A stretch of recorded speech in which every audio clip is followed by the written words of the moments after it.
So let me start off by saying I'm Dr. Sam Price. I'm a licensed naturopathic physician.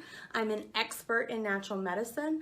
Through my Facebook Lives, my concierge medical practice, my membership model medical practice, my live event, Vital, The Experience, my #1 best-selling book, and all the other things that I bring to you through blogs and newsletters, I help you bridge conventional and alternative medicine to transform your illness into wellness. So today we're going to talk about the 7 naturopathic secrets for successful energy. Successful energy means energy that you can actually use and benefit from. So what I am trying to do today, which I've never done before, so bear with me, I am going to talk to you guys, but I'm going to try to look at the comments on another device because normally I can't see them when I'm doing live. So give me a second just to kind of figure it out if you don't mind. So I'm going to give you guys the 7 naturopathic secrets, and then we're going to talk about them a little bit in detail. At least 3 of them I've talked in detail about before, so I'm going to refer back and tell you to go watch those videos. I'll give you why it's applicable to energy specifically, but I'm not going to go as much in detail with that, okay? So let's get into it. So #1 is to test. You guys have heard me before say we test, we don't guess, right? So we're going to test. I'm going to talk about testing for your energy levels. #2 is sleep. We know I talk about sleep all the time, right? #3 is hydration. We know that hydration is super important, and I talk about that all the time as well. Food sensitivities. I do talk about diet a lot, but this is specifically, I'm going to talk about food sensitivities. #5 is exercise, and I want you guys to do specific exercises to increase your energy. 6 is mindfulness, and we're going to talk about how that actually boosts your energy. And #7 are certain supplements. So I'm probably not going to go into detail with the dosages of the supplements just because you should be seeing your physician for the dosaging, and I don't have your medical records. So let's review again. #1 is to test. We test, we don't guess. #2 is we're going to talk about sleep. #3 is hydration. #4 is going to be food sensitivities. #5 is exercise. #6 is mindfulness, and #7 is going to follow up with some supplement suggestions. Okay, so let me go share right quick. You guys, sharing is caring. Hi, whoever just joined, let me know who's here. And we are going to continue. I just gave you the list, and here we go. All right, so #1 is testing and not guessing. So what I'm talking about with that is there's 2 tests that I want you guys to think about when you're suffering with fatigue, and I'm talking about really low energy. We want to test cortisol and thyroid function. All right, so cortisol is a super important hormone. If you guys do not know it, let me introduce it. And in fact, when I was preparing for this talk for you guys, I was like, you know what, I could do a whole series on cortisol alone. So I know I've done a series on thyroid, but let me just introduce you to this like master hormone that's amazing. So cortisol governs your blood sugar, it governs blood pressure control, it governs your digestion, your hunger cravings, your stress, and your circadian rhythms. So that was for the physician. So circadian rhythms are your sleep-wake patterns. So can you understand how cortisol might affect everything that you're doing from the time you wake up to the time you go to sleep, okay? So let's get into a little bit more specifics about cortisol. Hi, whoever just joined, let me know who you are so that I can say hi and acknowledge you. So cortisol's normal way of doing it is like a roller coaster downhill, okay? So in the morning when you wake up, it's high, and then it should go down. So at midnight, your cortisol levels should be the lowest that they are normally, and then in the morning they should be at their highest, okay? So if you're somebody who's bottoming out in the middle of the day, or let's say at nighttime, all of a sudden you get a boost of energy, that means there's some imbalance with your cortisol levels, all right? So let me talk a little bit more about cortisol So imbalances would look something like brain fog, insomnia. Insomnia means that you can't sleep or you're having a hard time getting to sleep or staying to sleep. Weight gain, irregular periods. It is a vicious cycle. So let me explain it. So in our society, and I know I've talked about this before, about we're in this chronic stress all the time about whatever we're worrying about. But chronic stress it doesn't mitigate, it actually propels the problem. All right, so it's increased stress or chronic stress increases your cortisol levels, which means that you can't wind down. That's why you're like up at midnight and 2 o'clock in the morning and you just can't wind down, because chronic stress increases or raises your cortisol level. Then that also depletes your adrenals. Your adrenals are where the cortisol is produced through, but the adrenals are also where we have our mood hormones like serotonin and dopamine and things like that. So they actually plummet, which then means that you can't sleep. So it's a vicious cycle. And I'm going to talk about sleep and why that's so important as well. So I just want you guys to understand that in the circadian rhythms, cortisol is very, very much so in control of that. And then we're going to talk about sleep in a minute and why that's so important for regulating your energy. All right, so let me go to, I said 2 tests, right? So one is cortisol.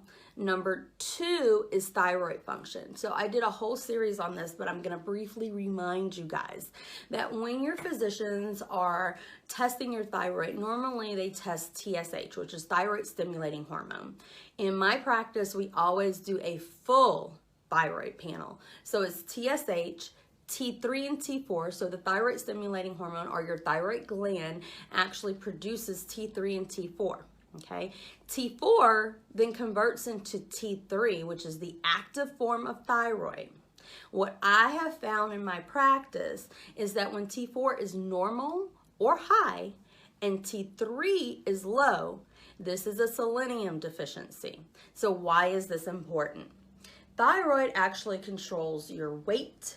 It controls your body temperature. It controls your nervous system. So we're talking about if your thyroid numbers are high or low, so that high would be hyperthyroidism, low would be hypothyroidism, that is involved in depression, weight gain, fatigue. So fatigue means energy. It means you don't have any. Dry skin, insomnia, that's your lack of sleep. Again, mood swings. So what I'm trying to explain to you guys is that I don't know if the chicken came before the egg or the egg before the chicken. So thyroid and cortisol both need to be tested if you're suffering from fatigue or lack of energy, all right? So I did a whole video series on thyroid, so I'm gonna refer you back to that. But I just wanted to remind you guys about the importance of the thyroid gland and what your thyroid actually involves, okay? So that's another thing to test. So number 1 is testing, not guessing. We're gonna test cortisol. Oh, and I didn't mention for cortisol, my preference is that you test salivary cortisol as a hormone tester. It gives you a better judge of what's really going on, and usually you need an AM and a PM cortisol because we want to see where your cortisol levels are throughout the day. So if we could get even 3, that would be even better. Okay, so did I tell you everything that I wanted to? Yes, I did. So number 2 is sleep. I probably have beat this into the bed. You guys know I love, love, love sleep as an actual therapy. I prescribe sleep. I actually have a whole system based around sleep, which is the nap system. And there is a video that I've done on the nap system, so you guys can go back and check that out. But let me remind you, or let me tell you a little bit something else about sleep. So there's 4 stages of sleep. I'm going to talk about the 3rd stage of sleep. And the 3rd stage is not that REM sleep that you guys are thinking about where you're darting your eyes and that kind of stuff. The 3rd stage is actually the deepest sleep, is actually where you're going to boost your energy. So the 3rd stage of sleep is actually where you restore brain cell function. is actually when your breath starts, you lower your breathing, you actually decrease your blood pressure. All of this drops normally and naturally while you're in this third phase of sleep. And you actually go through like 4 cycles of sleep. So stage 1, 2, 3, and 4, you go through those stages like 4 times within a 7 to 9 hour period. And that is the reason why having the proper amount of sleep is so important. All right. So I'm talking about stage 3. So studies have proven that as little as 30 minutes missed of sleep can actually impair your brain function. This also decreases your energy. All right. So what's happening in that third stage of sleep is you're actually repairing it. So besides just your blood pressure going down and decreased breathing, you're also pumping blood to the muscles and you're repairing tissues. That automatically increases your energy. When you're getting the proper third stage of sleep, that's when you wake up feeling refreshed. But you need to get through the cycles. It's not just one of the third stage cycles. It's 4 stages of the cycles of the sleep cycle. Okay. So, the other thing I wanted to tell you guys was, do you remember, hi whoever just joined, hi Jason, I'm talking about the 7 naturopathic secrets to successful energy. So we talked about, we don't guess, we test. So I'm suggesting that they test their cortisol and their thyroid function. Number 2 is that they need to sleep. So I was just saying that sleep actually conserves your energy, right? So when you're sleeping, if you feel like you don't have enough energy, why don't you try sleeping extra? Good morning. Sleep extra, all right? So bears hibernate, right, to conserve their energy for the spring.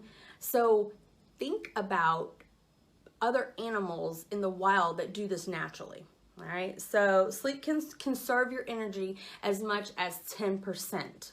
So if you're feeling a little wiped down, why don't you take a nap? Let's try that. Okay, so number 3, let's talk about hydration.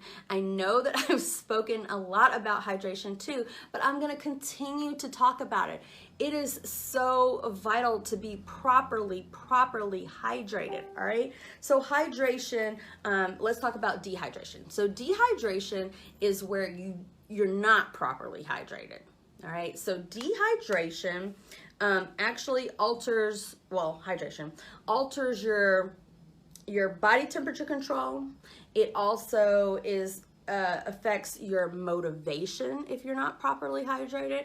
And if you're not motivated to do anything, what are you going to do? You're going to sit on the couch, you're going to be depressed, and then you have lack of energy. So it kind of all comes back to, where does it start? Does it start because you're not hydrated? Does it start because you are not getting the proper sleep? Does it start because these hormones that you don't even know that you haven't tested are not actually functioning properly, right?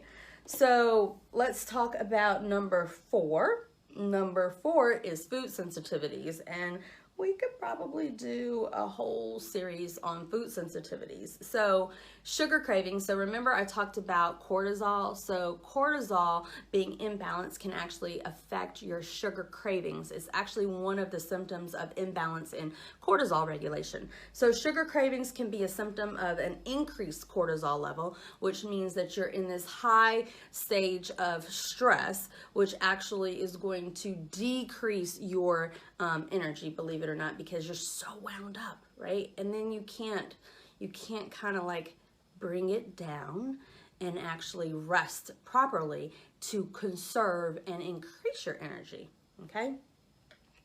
So let's talk about something called slow carbs.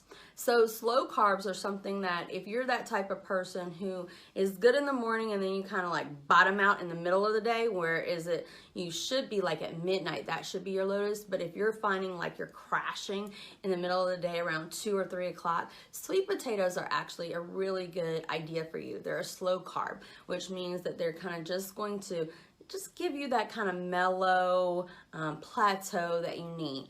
If your cortisol levels are functioning properly, you're kind of even kill. Yeah, you have more energy in the morning, but you're pretty even kill, and then you kind of plateau in the evening. I wanted to talk about some food sensitivities like gluten. That is a big one that we see nowadays. So gluten sensitivities can actually decrease energy. So gluten is in a lot of different things. It's in wheat, rye, spelt, barley, and oats to a degree. So wheat is in a lot of different things, not just bread. So if you check the labels, if you're finding that, okay, you've done some lab testing, you've tried to sleep, you know your energy, your hydration is on point, why don't you just try taking out some foods that you eat on a constant basis? It's called an elimination diet. Just take some of those foods out for like 2 weeks and see if your energy is better. Or you can go to your physician and ask for a food sensitivity test, okay? Number 5 that I wanted to talk about was exercise specifically. So I prescribe exercise based upon blood type diet because there are certain exercises that are better for certain blood types. So specifically for blood types A and AB, you already have a high amount of cortisol, which is this wound up type of energy. When you do exercises that help lower that cortisol energy, like Pilates and yoga, it actually decreases your cortisol levels, allows you to wind down and rest appropriately, which then boosts your energy levels. A blood type O is totally different. So cardio is fantastic for a blood type O. It actually gives us energy. Whereas a blood type A or AB, if they're doing cardio, it pretty much wipes them out because it actually boosts their cortisol even more, which then makes them really, really wound up, and then it makes them crash. So it does not give them successful energy, is what I'm talking about. Proper energy, good energy that you can actually use, okay? So that's my thing for exercise. So number 6, mindfulness. Let's talk about meditation, stress, and mood. So when you're meditating, or you're mindful of the things that you're doing. So if you're mindful that you're a blood type A and you know that you've got something going on that day, doing yoga at nighttime to help you wind down, decrease your cortisol level, will allow you to sleep properly, which then will allow you to wake up and have more energy. So this would be a prepping or being mindful of the things that you have to do. Meditation can decrease your stress and then actually alter your mood. And then altering your mood then affects your energy, if that makes sense. I know. Number 7 are supplements. So I'm gonna give you a couple that I like to prescribe for patients. I like B5, B12, vitamin C, and rhodiola for different people for different reasons. So vitamin C basically can help decrease excess cortisol. So it decreases cortisol. So does B5. So I like this for a lot of patients that have that wired feeling, and that wired feeling is an increase in cortisol, which is then not allowing them to properly rest and restore, which then gives them successful energy. So even though they're wired, and you would say, okay, well, you were up till 2 o'clock in the morning, that's energy. That's not proper energy. It's not good, successful, usable energy, right? So decreasing the cortisol level with B5 and vitamin C for some patients actually gives them the proper energy that they need. B12 for many different reasons. A lot of prescription medications, metformin for my diabetic patients is depleted. So therefore giving them B12 actually increases the energy. And then my favorite is probably rhodiola, which is an adaptogenic herb. And what I mean by that is if you've got too much cortisol or too low cortisol, it actually finds the balance in your body and gives you exactly what you need. So all of these supplements that I've given you, you probably need to consult with a physician on which is best for you, when and why, and how to take it. So let me go through my list again. So number one is to test and not guess. We're going to test cortisol, which is a master hormone that controls your sleep cycle, circadian rhythms. It controls your blood pressure, your blood sugar regulation, your digestion, your hunger cravings, and it affects, you can talk about exercise and cortisol. You can talk about just a lot of different things, mood with cortisol as well. So this definitely needs to be tested if you're suffering with energy spikes or decreases at improper times. Your cortisol should be high in the morning and then it should plateau at midnight. All right. So if you've got these little wonky things going on where you bottom out in the middle of the day, or you're like super wired, you're night owls, that means that there's an imbalance. Imbalances are brain fog, where you can't really think clearly, insomnia, where you're having trouble getting to sleep or staying asleep, weight gain, irregular periods, energy shifts. Okay. So think cortisol with that. And I like salivary cortisol. Number two is thyroid function, not just TSH. You need to check your T3 and T4. So this is a full thyroid panel. I specifically want free T3 and T4 and total T3 and T4 to check to see whether or not there is a conversion issue from T4 to T3, which would be selenium. I did a video sequence on this, so please go back and check that, where I talk about all the little nitty-gritty behind T3 and T4 and thyroid function. Thyroid is involved in weight gain, fatigue, so energy levels. It controls your temperature, your nervous system, your mood swings. So please go check that video for more information about thyroid. Sleep, specifically you need to be in stage 3, which is restorative sleep. It is what helps us to decrease our breathing in stage 3, decrease our blood pressure, but more importantly, it's where our blood starts pumping to our muscles and restoring our tissues, or fixing the tissues. So this is where, when you hear me talk about we repair ourselves at nighttime when we're sleeping. So that's where I'm getting that. It's really stage 3. And I talk a lot about sleep in some of the other videos. It's a major energy drain if you're not getting enough sleep. In fact, if you have as little as 30 minutes missed of sleep, this impairs your energy significantly. So we already know that.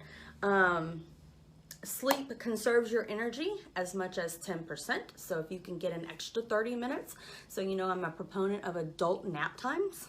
So if you need to take a nap to kind of like build up your energy, that's fantastic. Think about little kids and the fact that, oh, they're cranky, this, that, and the other. Oh, they need a nap. So go take an adult nap. All right. I'm a proponent of that.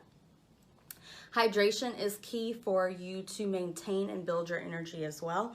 Dehydration can lead to altered body temperatures, also reduced motivation and fatigue. So there are studies that prove that dehydration can affect your mood and also your energy levels, okay? So let's talk about hydration. I forgot to tell you guys this. So it affects your function. A loss of 1.59% of your body weight can increase anxiety and fatigue. That has been in a study before. We also know that hydration, oh, I can't believe I forgot this. We also know that hydration increases your motility and peristalsis so that you can actually poop properly. We know I love my poop, right? So if you're constipated, well, you've got a lot of toxins built up. That's not going to give you a lot of energy, right? So if we can detox, we can boost our energy, right? So hydration and proper hydration allows you to poop properly and relieves constipation. So that's huge. Also, hydration improves satiety, or your feeling of being full. So if you feel full, then you won't eat as many calories, and the calories are what makes you crash. Did you hear that?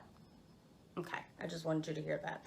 So it increases your metabolic rate, and it's important to note how much water and what temperature to drink. So that's some of the stuff that we're actually going to talk about in my retreat. I'm going to go in depth about hydration and sleep in the retreat. So stay tuned and I'll give you the link for that. So we also talked about number 4, which was food sensitivities. So sugar cravings are actually a sign of increased cortisol, which we talked about earlier. I talked about sweet potatoes being a slow carb, which would be good for those of y'all who bottom out in the middle of the day. And then gluten sensitivities or other food sensitivities, the way to tell is if it's something that you're eating over and over again, just eliminate it for 2 weeks and see how your energy goes. Or you can talk to your physician to order a food sensitivity test. So number 5, I talked about exercise, specific exercise for different blood types. A and ABs, I specifically like yoga and Tai Chi because it brings down their cortisol levels. They already start with a higher amount of cortisol. Blood type Os, I like cardiovascular. It actually gives us energy if we do cardio. Mindfulness, meditation, decrease your stress, increase your mood. This actually affects your energy levels, guys. So supplements, B5 and vitamin C help to decrease cortisol levels. B12 actually increases your energy and is also depleted in several medications, specifically metformin for diabetic patients, and rhodiola is the adaptogenic herb that I love that kind of says, okay, you're high or low, let me fix it. All right, so I hope that this has been helpful. If you guys have any questions, please put them in the chat. Thanks so much for joining me. If you're catching the replay, please let me know. I'm Dr. Sam Price. I'm a licensed naturopathic physician. I'm an expert in natural medicine. Through my Facebook Lives, my concierge medical practice, my membership model, my #1 best-selling book, The 7 Naturopathic Secrets to Transform Your Health, I help you bridge conventional and alternative medicine to transform your illness into wellness. Thanks for joining me, guys. I look forward to talking to you soon. Bye.